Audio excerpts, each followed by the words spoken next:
The gunshot split the morning air like a thunderclap, and Grace Emerson hit the ground before her mind had fully registered what was happening. Dirt filling her mouth as she pressed herself flat against the Colorado earth. Her heart hammered against her ribs while she struggled to breathe, listening for any sound that might tell her whether she was about to die here. Just 3 miles outside of Denver, with nothing but her worn carpetbag and the last of her money sewn into her petticoat. "Madam, you can get up now," a deep voice called from somewhere above her. "The snake's dead." Grace lifted her head cautiously, spitting dirt, and saw a man on horseback about 20 feet away, a smoking rifle still raised to his shoulder. He lowered it slowly, and she followed his gaze to where a massive rattlesnake lay in 2 pieces on the path ahead of her, right where she had been about to step. Her hands shook as she pushed herself to her knees, then to her feet, brushing uselessly at her already filthy traveling dress.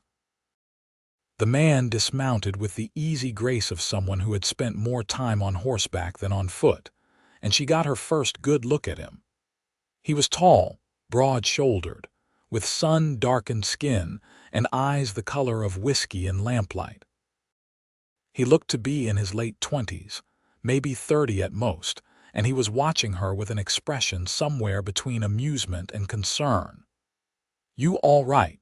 he asked, and there was genuine worry in his voice despite the hint of a smile playing at the corners of his mouth. "I am alive, which is better than I expected to be about 10 seconds ago," Grace said, forcing her voice to remain steady even though her legs felt like water. "Thank you." "Samuel Jackson," he said, extending his hand. "Most folks call me Sam. I own the Broken Creek Ranch about 2 miles west of here." Grace Emerson. She took his hand, noting the calluses and the strength in his grip. This was a man who worked his own land, not some gentleman rancher who hired others to do the labor. "I am on my way to Denver to find work. Walking." Sam's eyebrows rose. "That is a fair distance still, and the sun is getting high. You will be half dead from heat before you make it." "I do not have much choice in the matter," Grace said, trying to keep the defensive edge out of her voice. She had learned in the 6 months since leaving Philadelphia that people in the West could be helpful or they could be predatory. And it was not always easy to tell which until it was too late. Sam studied her for a long moment, his expression thoughtful. Then he said, "I was not planning to hire anyone, but my housekeeper left last week to go live with her daughter in San Francisco. I have been trying to manage the cooking and cleaning myself, and I will be honest, the ranch hands are starting to complain about my biscuits." "You looking for that kind of work?" Grace's first instinct was suspicion. Men did not usually offer jobs to strange women on the side of the road without expecting something in return. But there was something direct and honest in Sam's gaze, and she had developed a fairly good instinct for reading people in her months of traveling. "What are the terms?" she asked carefully. "Room and board plus $30 a month," Sam said. "There is a small cabin near the main house where my housekeeper lived. It has its own door and a good lock. You would do the cooking and basic housekeeping for me and help feed the ranch hands when they are working close to the house. I have about 50 head of cattle and 4 men who work for me steady, plus others who come during roundup and branding time." $30 was more than Grace had hoped to make in Denver, where women's work rarely paid more than 20. Still, she hesitated. "I should tell you straight out that I am not looking for anything beyond employment. I need honest work for honest pay, nothing more." To her surprise, Sam's expression shifted to something like respect. "I appreciate the directness. I am looking for a housekeeper, Miss Emerson. I will expect good work and reliability, but nothing beyond that. You would have your own space and your privacy." Grace made her decision. "Then I accept your offer, Mr. Jackson." "Sam," he corrected. We are not formal out here. Come on, I will take you to the ranch and show you the cabin. If it suits you, you can start whenever you are ready." He helped her mount his horse, then swung up behind her. Grace stiffened at the proximity, but Sam kept a respectful distance, and they rode in silence through the Colorado landscape. It was June of 1884, and the territory was still wild enough that civilization felt like a distant memory once you left the main roads.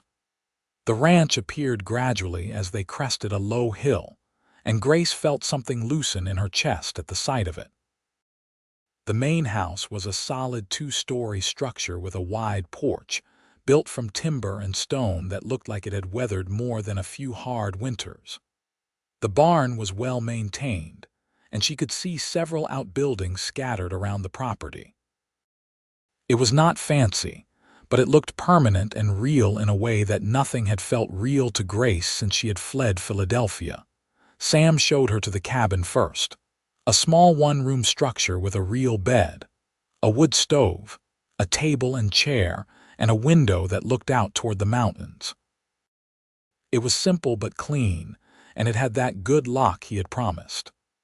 "The well is between here and the main house," Sam said. "You would share it with everyone, but there is a pump closer to the cabin if you need water for washing. The privy is behind those trees there.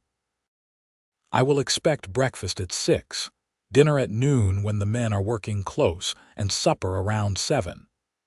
Between those times, you can manage your own schedule as long as the house stays reasonably clean and the laundry gets done." Grace set down her carpetbag and turned to face him. "I should be clear about something else, Mr. Jackson." "Sam," she corrected when he opened his mouth.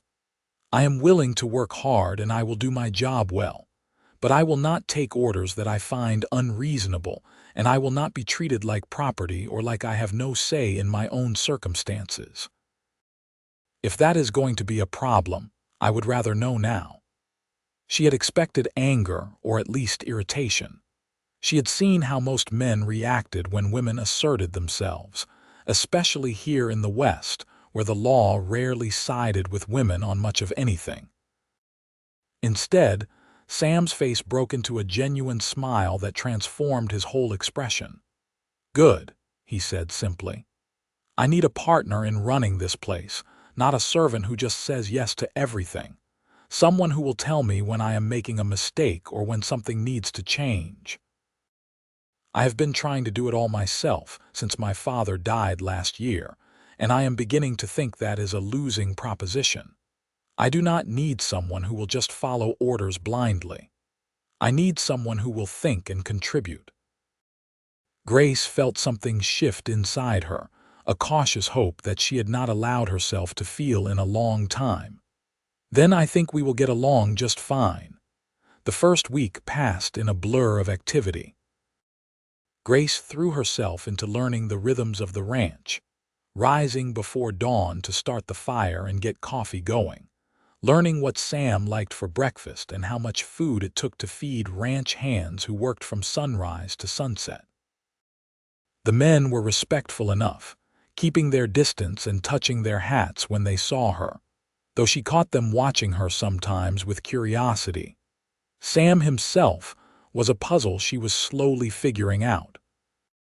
He worked alongside his men rather than directing from a distance, spending his days mending fences, checking on cattle, breaking horses, and doing the 1,000 other tasks that kept a ranch running. He came in dirty and exhausted each evening, but always cleaned up before supper and always thanked her for the meal. He spoke to her with the same direct courtesy he had shown from the beginning, asking her opinion on things and actually listening when she answered. On the 8th day, Grace was in the kitchen of the main house, her arms covered in flour as she worked dough for bread, when Sam came in through the back door looking troubled. "We have a problem," he said without preamble. "The creek is running lower than it should be for this time of year. I am going to ride up into the hills tomorrow to see if something is blocking it. I will need to leave before dawn, and I probably will not be back until after dark."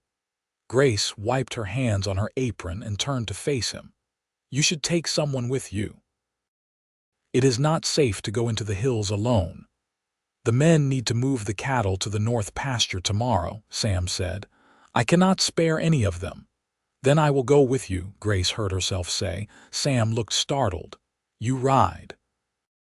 "I grew up in Philadelphia, but my mother's people had a farm in Pennsylvania. I spent my summers there as a girl. I can ride well enough, and I can shoot if needed." She had not mentioned that last part before, but it was true. Her uncle had taught her to shoot when she was 16 over her father's protests. "It will be a long day," Sam warned. "Rough country." "I am aware. But you should not go alone, and I am the only other option, unless you want to wait until the men finish with the cattle." He shook his head. "If the creek is blocked, every day we wait means less water for the herd. We need to know what is happening." He studied her for a moment, then nodded. "All right. Be ready to leave at 4 tomorrow morning. Wear whatever you have that is most practical, and bring a hat. The sun in the hills is no joke." Grace showed up the next morning in her oldest dress with the skirt split and sewn into something approximating riding pants, a modification she had made years ago that had scandalized her father's family. Sam looked at her outfit and nodded approval without comment, which pleased her more than she wanted to admit. He had saddled a gentle mare for her and packed supplies for both of them. They rode in comfortable silence as the sun came up, painting the landscape in shades of gold and red. The terrain grew rougher as they climbed, and Grace found herself grateful for all those childhood summers on her uncle's farm. She might be out of practice, but her body remembered the rhythm of riding, and the mare was patient with her. Around mid-morning, they stopped to water the horses at a small spring, and Sam pulled out jerky and hard biscuits for them to eat. Grace sat on a rock and looked out over the valley below, where Sam's ranch was just barely visible in the distance. "Why did you leave Philadelphia?" Sam asked suddenly. Grace stiffened. She had known the question would come eventually, but she had not expected it here, miles from anywhere, with no easy escape. She could lie, but something about Sam made her want to tell the truth.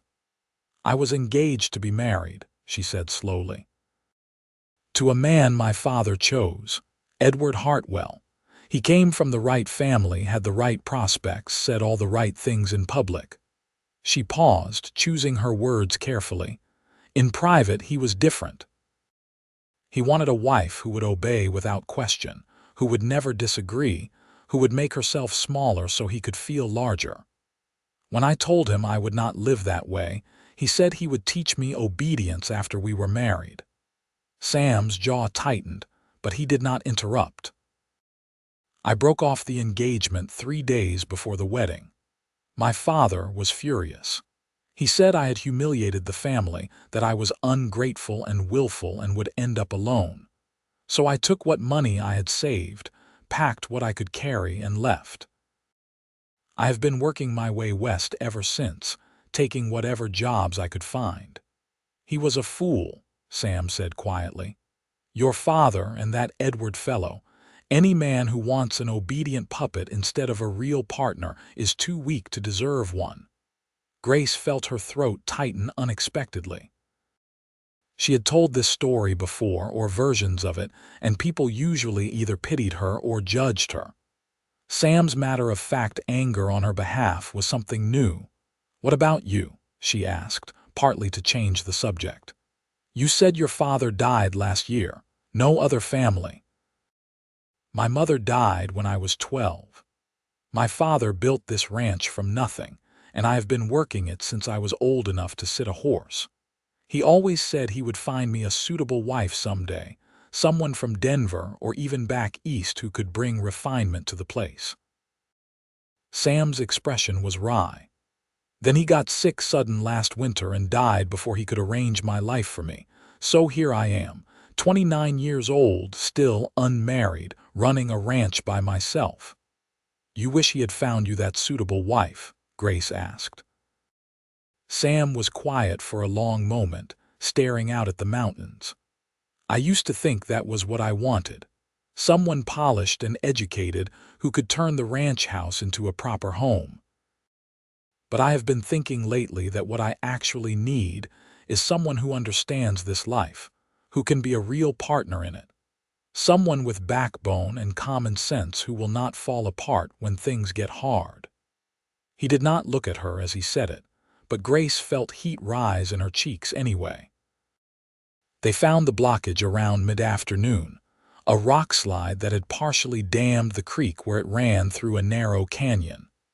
It was not a complete block, but enough to reduce the water flow significantly. Sam studied it from several angles, then started carefully climbing up to examine it more closely.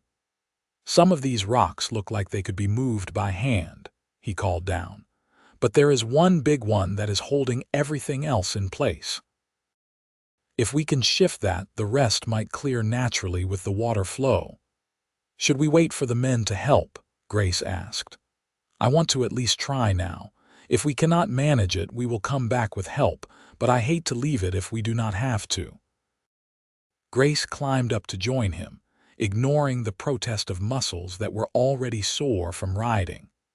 Together they cleared the smaller rocks, working in the hot sun until they were both sweating and covered in dust. The large boulder was wedged between two others, and Sam studied it with a frown.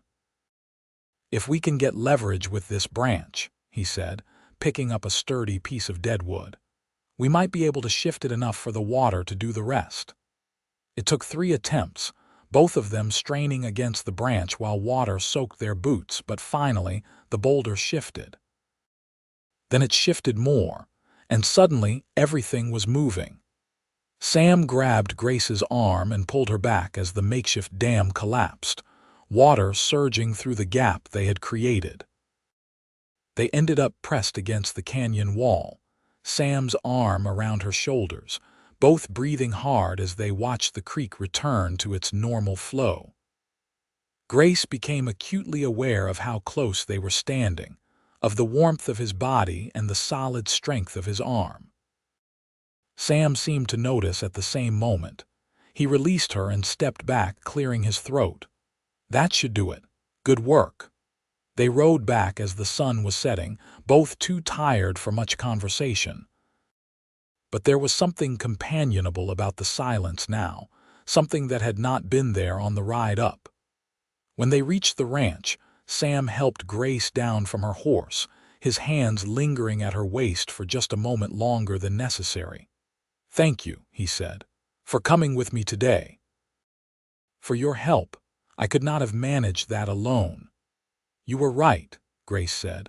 Partners are more useful than servants. His smile in the fading light made her heart do something complicated in her chest.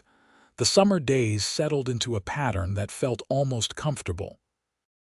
Grace managed the household and found herself taking on more responsibilities without being asked, checking the chickens Sam kept, tending a small garden near the house, even helping sort supplies when shipments came from Denver. Sam consulted her on decisions large and small, asking her thoughts on everything from whether to buy a new bull to how to handle a dispute between two of the ranch hands. They fell into the habit of sharing coffee on the porch after the evening meal, talking about the day or sometimes about bigger things. Sam told her about his plans for the ranch, his hope to build the herd and maybe buy the adjacent property when old Mr. Peterson finally decided to sell. Grace found herself talking about things she had not shared with anyone, her love of books and learning, her frustration with a world that seemed to think women were ornamental rather than useful. My father used to say that educating women was a waste, she said one evening, watching the stars come out. That all I needed to know was how to run a household and please a husband. My mother could read and write and do figures better than most men, Sam said. She kept all the ranch books and corresponded with buyers in Denver and even Chicago. My father always said she was the brains of the operation, and he was just the muscle. He made sure I understood that intelligence and education have nothing to do with whether you are male or female. He sounds like he was a good man, Grace said softly. He had his faults, but he raised me to respect people for what they could do, not what they were born as. Sam turned to look at her directly. I respect you, Grace. Your intelligence, your capability, your unwillingness to be less than you are to make others comfortable. I hope you know that. The air between them felt charged somehow, full of things unsaid. Grace's heart was beating too fast, and she made herself look away, back up at the stars. She was not ready for this, for whatever was building between them. She had only been at the ranch for 2 months. It was too soon to feel this way, too dangerous to let herself hope. But hope, she was discovering, was not something you could control. In August, trouble arrived in the form of 3 men on horseback who rode up to the ranch house while Sam was out checking fence lines. Grace was in the kitchen when she heard the horses, and something about the way the men carried themselves made her uneasy. She wiped her hands and stepped out onto the porch, making sure to stay close to the door where the rifle hung. "Help you gentlemen?" she asked. The lead rider was a hard-looking man with a scar across his cheek and eyes like chips of flint. "We are looking for Sam Jackson. He around?" "He is out on the property. Should be back by evening." "We will wait," the man said, dismounting without being invited. "I would prefer if you came back later," Grace said, keeping her voice steady. "Mr. Jackson is not here to receive visitors." The man smiled unpleasantly. "We are not exactly visitors, sweetheart. I am Frank Morrison, and I have business with Jackson. You his housekeeper." "I am," Grace said, not liking the way Morrison was looking at her. "Then go fetch us some water while we wait. It has been a long ride." Every instinct told Grace that letting these men settle in was a bad idea, but she also knew she could not physically force them to leave. She drew herself up and said, "There is a pump by the barn. You are welcome to water your horses and yourselves. But I will not have you waiting on the property while Mr. Jackson is not here. You can come back this evening or state your business to me, and I will pass it along." Morrison's expression hardened.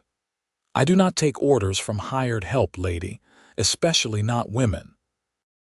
Now, are you going to get that water, or do I need to help myself?" Grace's hand moved toward the door, toward where the rifle waited just inside. But before she could reach it, Sam's voice cut across the yard. "You will not touch anything on this property, Morrison. And you will speak to Miss Emerson with respect, or you will leave. Your choice." Grace had never been so relieved to see anyone in her life. Sam was riding in from the east pasture, and 3 of his ranch hands were with him, all armed. The odds had just shifted considerably. Morrison's smile did not reach his eyes. "Jackson, we need to talk." "Then talk, but dismount slow and keep your hands where I can see them." The tension was thick enough to cut as Morrison and his men complied. Sam dismounted as well, keeping his horse between himself and the visitors. His ranch hands fanned out, casual but ready. "I represent some businessmen in Denver," Morrison said. "They are interested in buying property in this area. Good grazing land, access to water. Your ranch fits what they are looking for."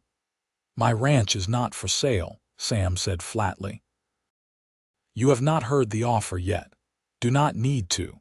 This land has been in my family for 20 years. I am not selling." Morrison's expression turned ugly. "That is short-sighted, Jackson. My employers are prepared to be generous, but they always get what they want one way or another. You should think carefully before you refuse." "That sounded like a threat," Sam said, his voice dangerously quiet. "Just a fact. Things happen to ranches out here. Fires, stampedes, accidents. Be a shame if something happened to your nice property or to your pretty housekeeper there." Sam moved so fast Grace almost missed it. One moment he was standing still, the next he had Morrison by the collar, lifting him half off his feet. "You go back to your employers and tell them that if anyone from their organization sets foot on my land again, if anyone threatens my property or my people, I will not be calling the law. I will handle it myself. And then I will come to Denver and have a conversation with them directly. Am I clear?" Morrison's face had gone red, but he managed a nod. Sam released him with a shove that sent him stumbling backward. "Get off my land. Now." Morrison and his men mounted up, but the look Morrison shot at both Sam and Grace was pure poison. They watched in silence as the three riders disappeared down the road toward Denver. "You all right?" Sam asked Grace once they were gone. "I am fine. Angry, but fine." Grace was shaking slightly now that the danger had passed. "Who are these people?" "Developers from back east, I think. They have been buying up land all over Colorado, trying to consolidate big parcels for railroads or cattle operations or just speculation. They do not like it when people will not sell." Sam's expression was grim. "I should have expected this. Peterson told me last month that someone had approached him too. Will they really try something? Sabotage, maybe, probably." Sam looked at her seriously. "I need you to promise me you will be careful. Do not go far from the house alone and keep the rifle close. I am going to have one of the men stay near the house during the day from now on." "I do not need a nursemaid," Grace said automatically. "I know you do not, but I need to know you are safe." The raw emotion in Sam's voice made Grace's breath catch. "Please, Grace, for my peace of mind." She nodded slowly.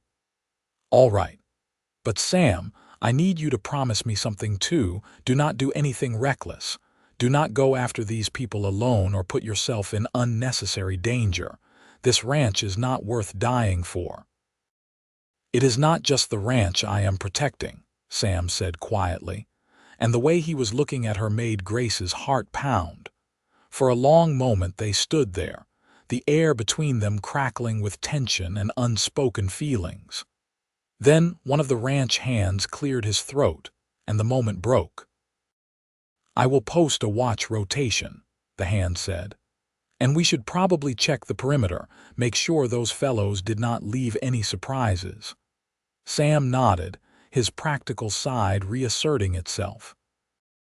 But as he walked away to organize the men, he glanced back at Grace, and the look in his eyes promised that this conversation was not finished.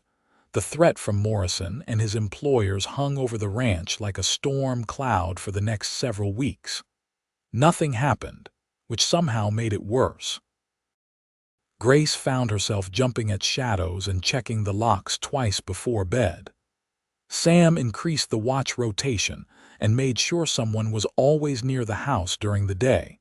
But life had to go on. The cattle needed tending, the horses needed training, the endless work of the ranch continued regardless of threats from Denver. Grace threw herself into her tasks, finding comfort in the familiar rhythms of cooking and cleaning and managing the household.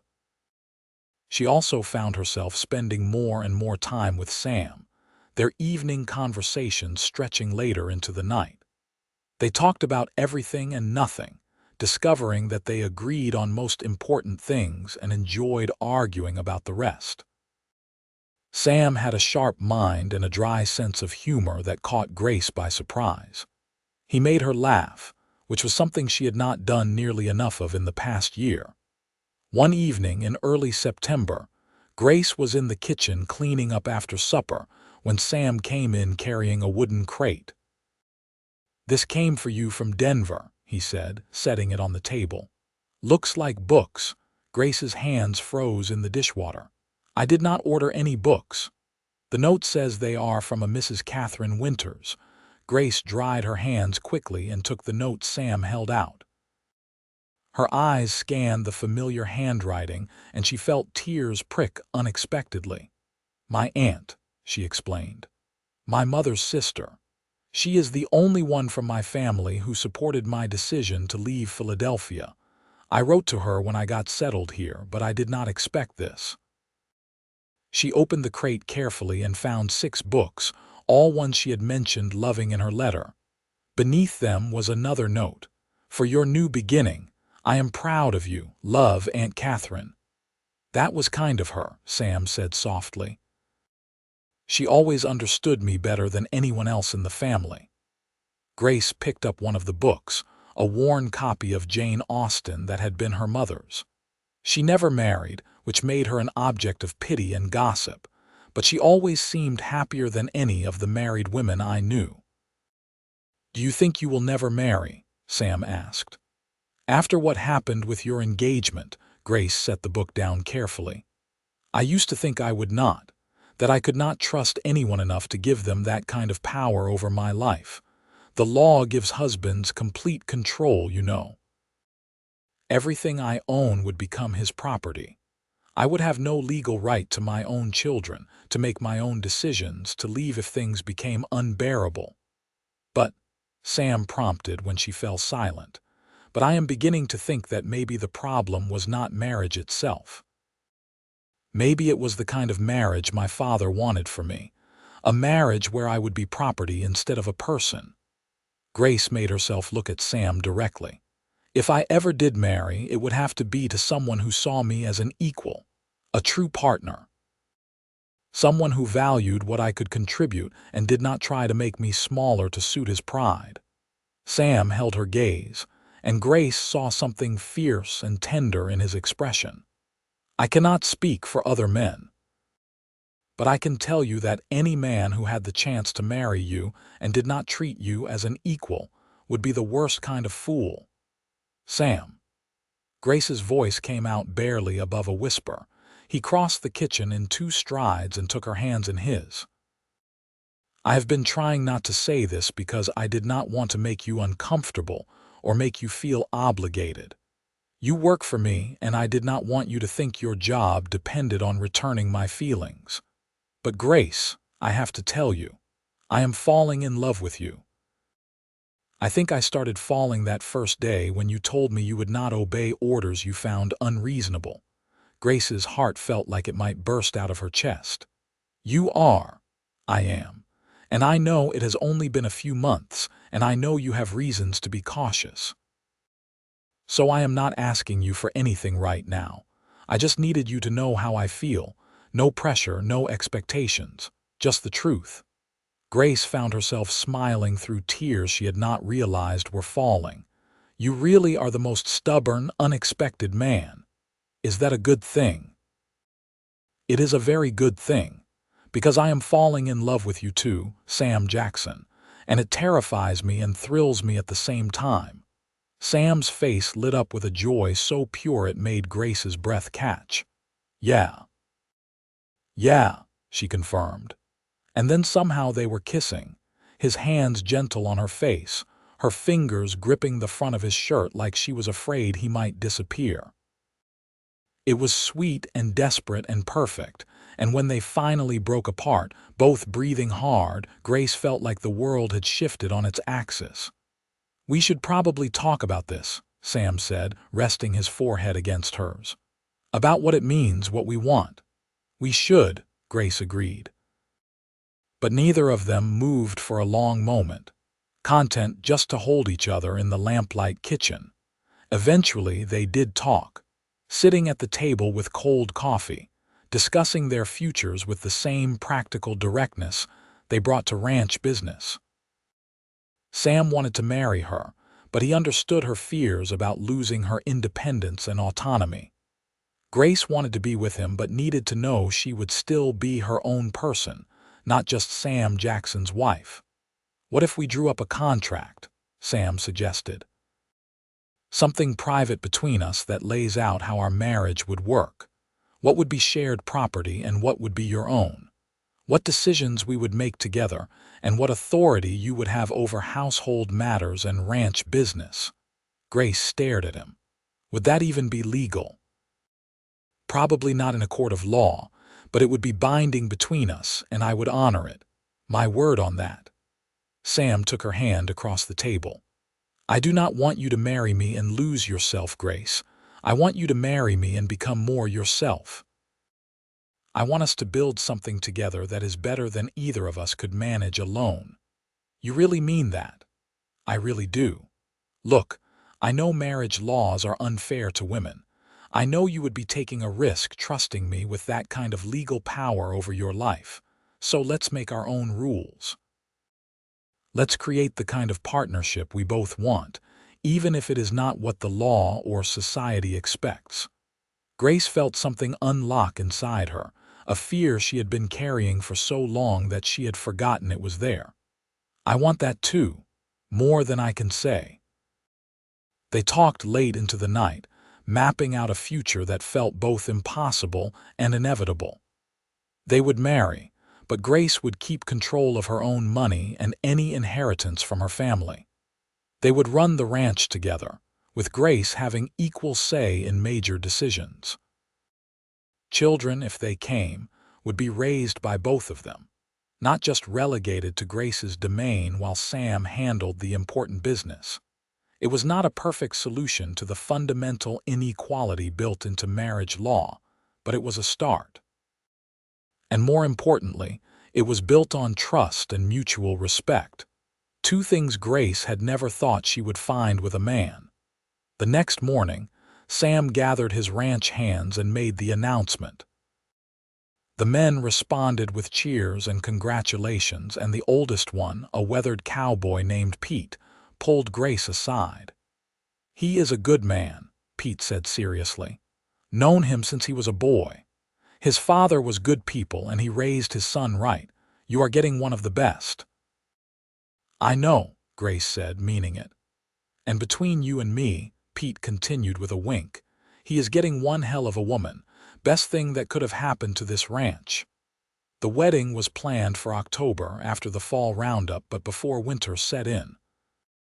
Grace wrote to her Aunt Catherine, and to her surprise, received an enthusiastic letter back saying she would make the journey from Philadelphia to attend. She did not write to her father or her former fiancé, and she did not regret it. But before the wedding could happen, Morrison's employers made their move. It started with small things. Fences cut in the night, letting cattle wander onto neighboring property. Tools gone missing from the barn. A fire in the hay storage that was caught early but could have been disastrous. Sam reported everything to the law in Denver, but the marshal was sympathetic but largely helpless. Without proof of who was behind it, there was little he could do. We could set a trap, one of the ranch hands suggested. Catch them in the act. Too dangerous, Sam said. These people have already shown they are willing to hurt people, not just property. I will not risk anyone's life to catch them. So we just let them keep harassing us, Grace asked, frustrated. No, we make it clear we are not going anywhere and we protect what is ours. Eventually, they will realize we cannot be driven off and will move on to easier targets. But that night, things escalated. Grace woke to the sound of shouting and the smell of smoke. She tumbled out of bed, pulled on her clothes, and grabbed the rifle before running outside. The barn was on fire, flames already reaching toward the sky. Sam and the ranch hands were running with buckets, trying to contain the blaze and save the horses still inside. Grace did not think, just ran toward the barn. A ranch hand was struggling to calm a panicked horse, and Grace grabbed the animal's halter, pulling it out into the yard even as it tried to rear. Two more horses followed, and then Sam emerged with the last one, his face black with soot. Anyone hurt? He shouted over the roar of flames. Everyone is accounted for, Pete yelled back. They fought the fire for hours, finally getting it under control just before dawn. The barn was a total loss, but the horses were safe and the flames had not spread to any other structures. They stood in exhausted silence, watching the last of the embers die. This was not an accident, Sam said flatly. Someone set this deliberately. I saw riders heading east right after the fire started, Pete said. 3 of them moving fast. Morrison, Grace said with certainty. Sam's jaw was set in a hard line. This ends now. I am going to Denver. You are not going alone, Grace said immediately. Grace, it could be dangerous. I know. That is why you are not going alone. She met his eyes steadily. We are partners, remember. That means we face trouble together. Sam looked like he wanted to argue, but after a moment he nodded. Together then. Pete, you are in charge here. Keep a close watch and do not take any risks. We should be back by tomorrow night. They rode into Denver as the sun was coming up, both tired and smelling of smoke.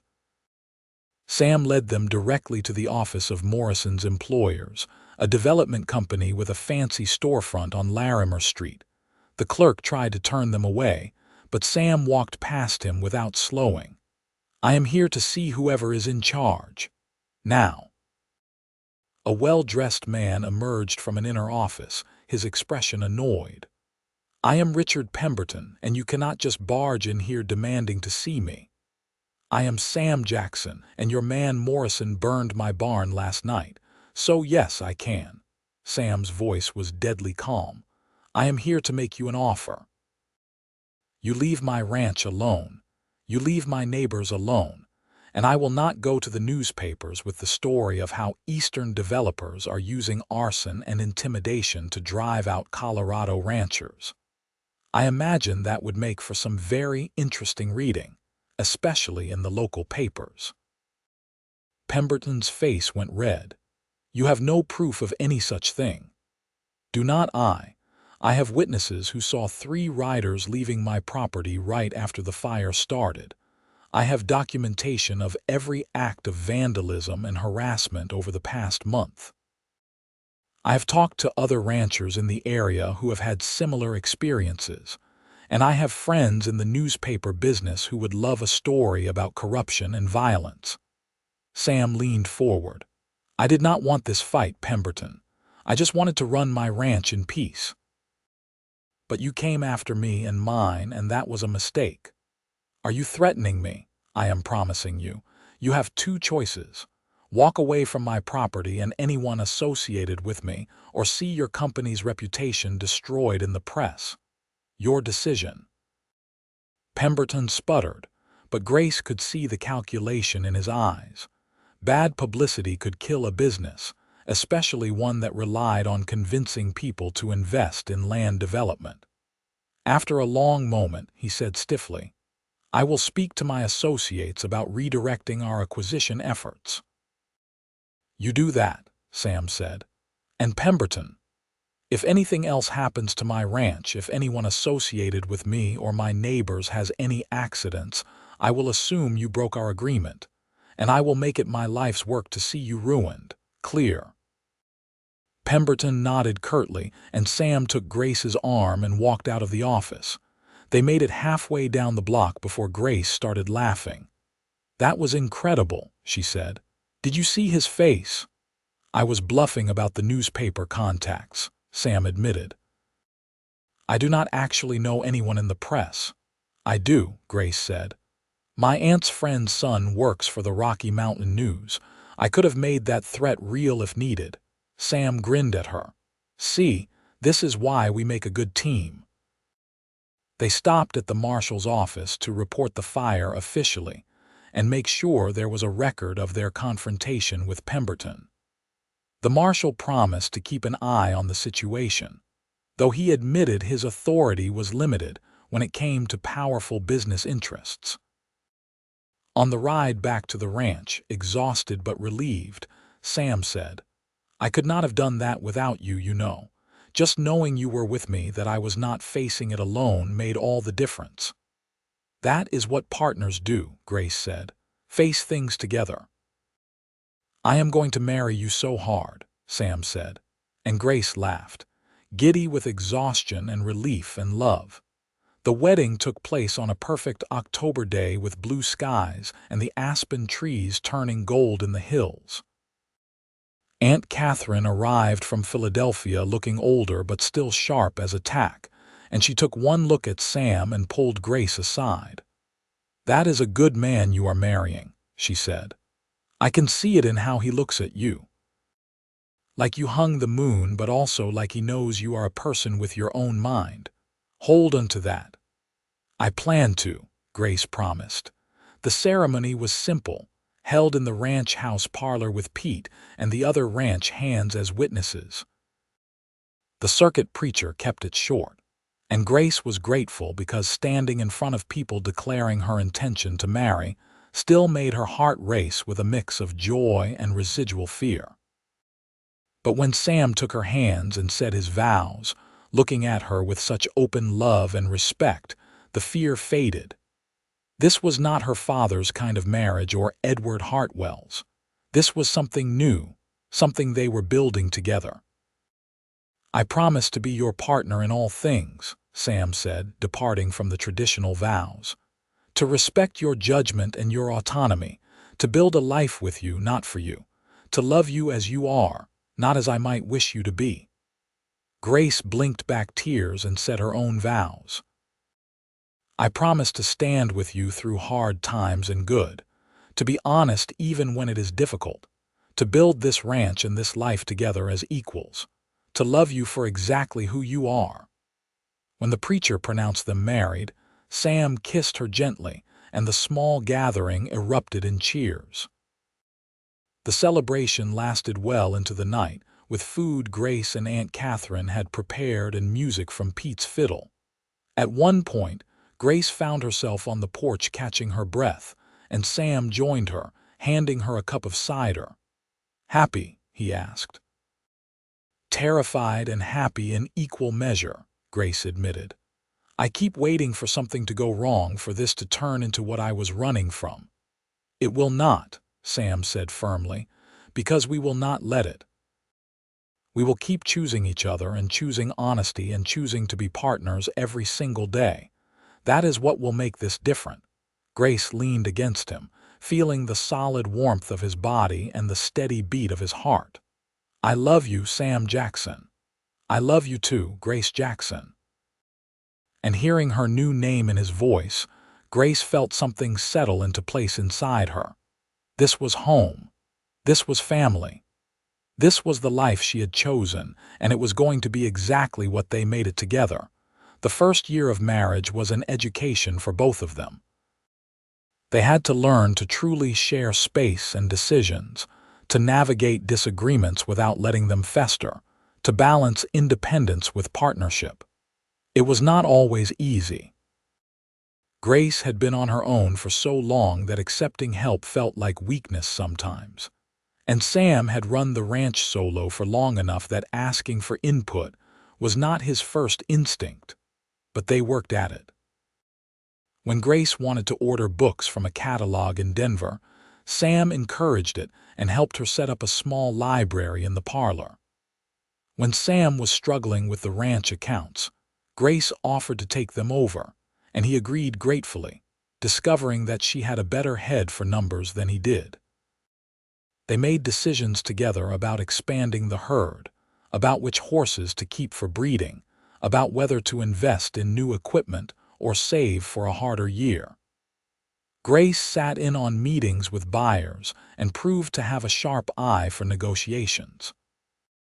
Sam taught her more about ranching than she had ever known, respecting her intelligence enough to explain the reasons behind decisions rather than just issuing orders. The other ranchers in the area took longer to accept the arrangement. More than one raised eyebrows at the idea of Sam taking his wife's counsel on business matters. But when Grace helped negotiate a better price for their collective cattle sale to Denver, proving she could hold her own against shrewd buyers, opinions began to shift.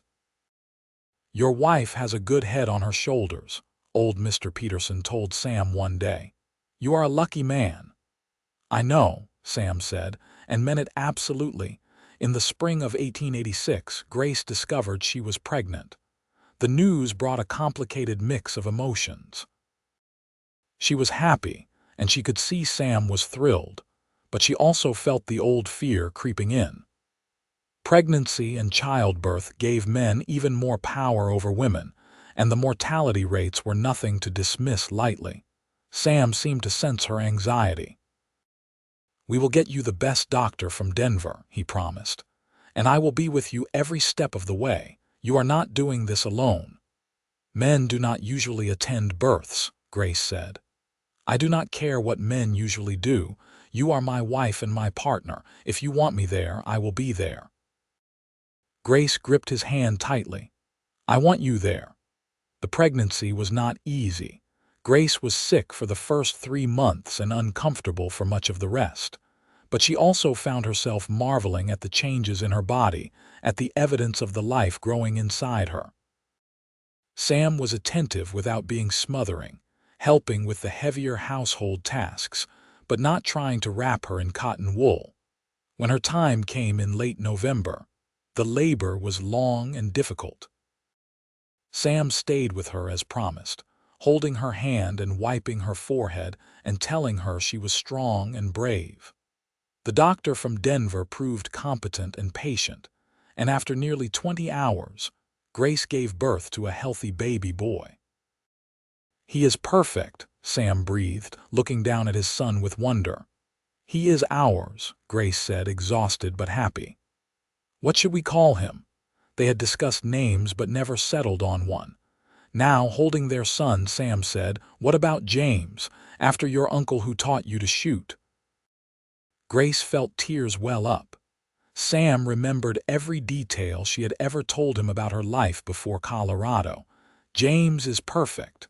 Motherhood brought its own challenges and joys.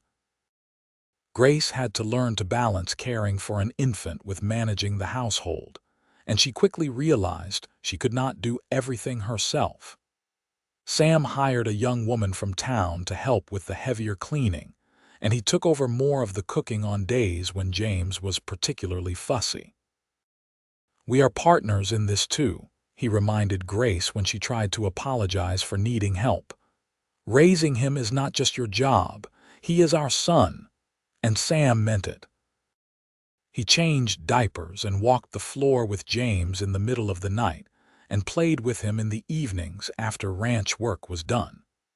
Grace watched her husband transform into a father and fell in love with him all over again.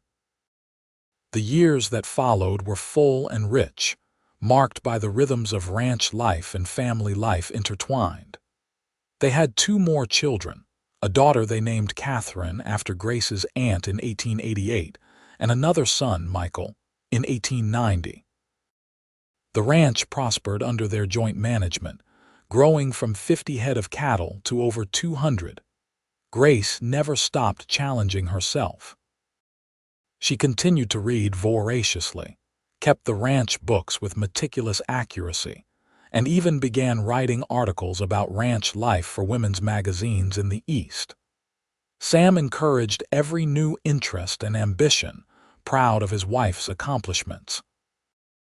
When women's suffrage became a hot topic in Colorado politics, Grace became involved in the local movement. Sam supported her fully, even when some of the other ranchers grumbled about women getting ideas above their station. "My wife has never been below any station," Sam said mildly to one complainer. "She has ideas because she has a brain, and I am smart enough to listen to them." In 1893, Colorado became the second state to grant women the right to vote. Grace cried when she cast her first ballot, Sam standing beside her with their children, all of them dressed in their Sunday best for the occasion. "This is what I always wanted," Grace told Sam that night, sitting on their porch watching the stars. "Not just the vote, though that matters, but the freedom to be myself fully, to have a voice and have it respected, to be a partner in my own life." "You gave that to yourself," Sam said, "by refusing to accept less, by walking away from a situation that would have diminished you." "I just got lucky enough to be there when you needed a place to land." "We made this together," Grace corrected. "Every choice, every challenge, every beautiful moment, together."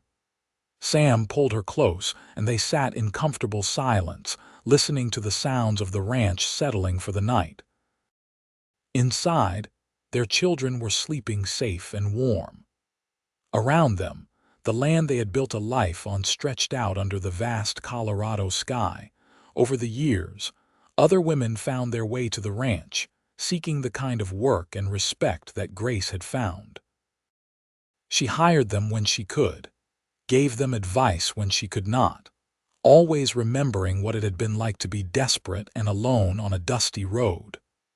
The ranch became known in the area as a place where people were judged on their ability and character rather than their gender or background.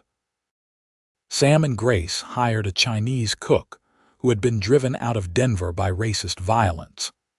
They employed a former enslaved man who was one of the finest horse trainers either of them had ever seen. They gave a widow with 3 children a place to live and work when her husband's family tried to take her children. "We are building something bigger than just a ranch," Grace said one day, watching their extended household working together harmoniously. "We are building a community based on different principles." "Your principles," Sam said. "I just followed your lead." "Our principles," Grace insisted. "You were ready to see people differently before I ever arrived. You just needed someone to help you put it into practice." Their children grew up in this environment, learning to respect people for their abilities and to question unfair systems. James became a lawyer, fighting for workers' rights in Denver. Catherine became a teacher who specialized in educating girls in mathematics and science. Michael took over the ranch eventually, running it with his wife in the same partnership model his parents had established. As Sam and Grace grew older, they never lost the habit of sitting together on the porch in the evenings, talking over the day and making plans for the future. Sam's hair went gray and then white, and Grace's face developed the lines of a life well lived, but the love between them only deepened with time. "Do you ever regret it?" Sam asked one evening when they were both in their 60s, grandchildren playing in the yard before them. "Giving up the life you could have had in Philadelphia." "The ease and respectability," Grace laughed.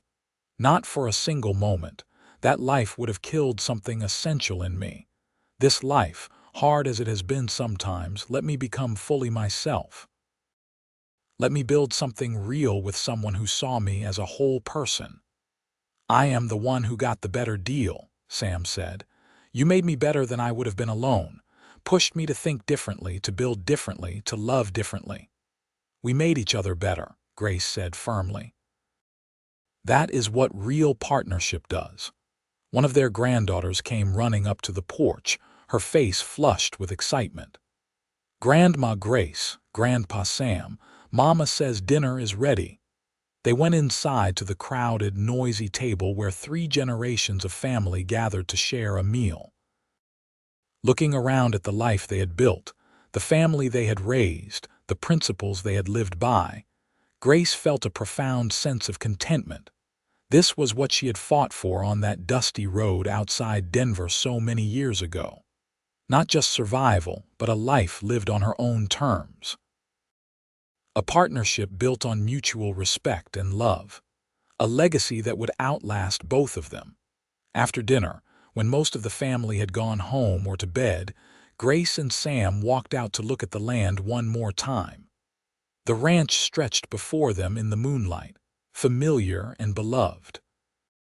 "Thank you," Grace said quietly. "For what?" "For seeing me that first day. Really seeing me, not just as a woman who needed rescuing or a housekeeper to hire, but as a person worth knowing, worth partnering with."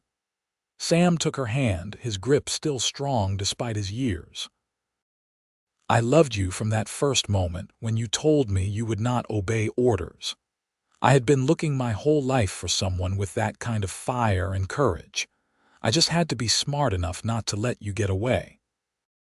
They stood together in the Colorado night, the same stars overhead that had witnessed their first conversations, their wedding, the births of their children, and every important moment of their shared life.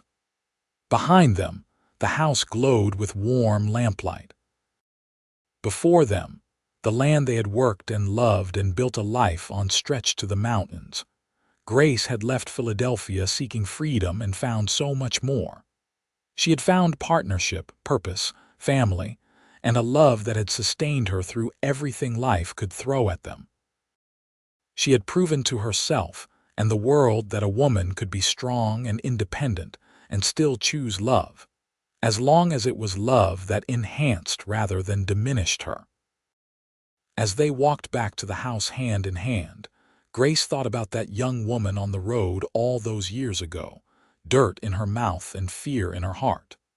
She wished she could tell that woman that everything would work out better than she could imagine. That the man on the horse would not just save her from a snake, but would become her partner in building a life beyond anything she had dared to hope for. But that young woman had been brave enough to take the risk, to accept help while maintaining her boundaries, to demand respect and find someone who was willing to give it. She had saved herself, really. Sam had just been there to appreciate what she had to offer and wise enough to build something with her rather than trying to control her. Years later, when Sam passed away peacefully in his sleep at the age of 84, Grace mourned deeply, but without regret. They had been married for 56 years, and every one of those years had been exactly what they had promised each other on their wedding day. A true partnership. Grace lived another 5 years after Sam, staying active in the ranch and in her community until the end. She spent time with her children and grandchildren and great-grandchildren, telling them stories about the early days and making sure they understood the principles that had guided her and Sam's life together. When she died at 83, surrounded by family, her last words were about Sam and the life they had built. "Tell them," she whispered to Catherine, "tell them that it is possible to have both love and freedom. Tell them to never settle for less than a true partner." The ranch stayed in the family for generations, and the story of Sam and Grace became a family legend. The story of two people who had met by chance on a Colorado road and built a life together based on mutual respect, genuine partnership, and deep love. A life that had started with Grace declaring she would not obey orders, and Sam recognizing that strength as exactly what he needed. Their graves sat side by side on a hill overlooking the ranch, the headstones simple but eloquent. Samuel Jackson, beloved husband and partner, and Grace Jackson, beloved wife and partner. And below both names, the same inscription: "Together we built something beautiful." The land they had loved spread out around them, still worked by their descendants, still guided by the principles of respect and partnership they had established. And on summer evenings, when the light hit just right and the wind blew through the grass, people said you could almost see two figures on the porch, sitting close together, talking and laughing as they watched the sun set on the land they had loved and shared and built their lives upon. The story of Grace and Sam was not just a love story, though it was certainly that. It was a story about what became possible when two people chose to build something new together, refusing to accept the limitations society tried to place on them. It was about courage and respect, and the revolutionary act of seeing each other as true equals. And it was about love, the kind of love that did not diminish but expanded, that did not cage but freed, that did not demand obedience but celebrated partnership. The kind of love that Grace had been seeking without knowing it when she left Philadelphia, and that Sam had been waiting for without knowing it as he worked his ranch alone. They had found each other on a dusty road in Colorado in 1884, and they had built something that lasted far beyond their own lifetimes. A testament to what became possible when a woman refused to be less than she was, and a man was wise enough to say, "Good, I need a partner, not a servant."